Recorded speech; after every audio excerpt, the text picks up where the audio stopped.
చండీ యాగం. ఈ చండీ యాగం అనేది జీవితంలో ప్రతి ఒక్కరికి ఖచ్చితంగా ఆచరించాల్సిన విషయం. కలవు చండీ వినాయకవు అంటారు. కలియుగంలో అత్యంత ప్రాశస్త్యమైనది, అత్యంత ప్రముఖమైనది, శీఘ్రంగా ఫలాన్ని ఇచ్చేది చండీ యాగం. అలాంటి చండీ యాగం వల్ల మనకేం కలుగుతుంది అంటే, ఏమేం కావాలో అవన్నీ కూడా అమ్మవారు మనకిస్తుంది. అది స్వయంగా సప్తశతిలోనే చండీ పారాయణలోనే చెప్తారు. యయ్యం కామయతే కామం తంతం ప్రాప్నోతి నిశ్చితం. ఏ ఏ కోరికలైతే నీవు కోరుకున్నావో ధర్మబద్ధమైన కోరికలన్నీ కూడా ఆ అమ్మవారు అనుగ్రహిస్తుంది.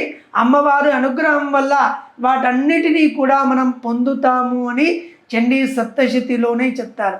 అలాంటి విశేషమైనది చండీ సప్తశతి అంటేనే 4 వేదాల స్వరూపం. దాన్ని పారాయణం చేసినా చాలు, హోమం చేసినా చాలు, మనకు అన్నీ కూడా లభిస్తాయి అని ఒక మాటలో ఇంతకుముందు మనం చెప్పుకున్నాం. ఇలాంటి ఎన్నో విశేషమైన అనుగ్రహాలన్నీ కూడా ఈ చండీ యాగంలో, చండీ పారాయణంలో చెప్పబడి ఉన్నాయి. చండీ పారాయణం అంటేనే చాలా విశేషమైనది.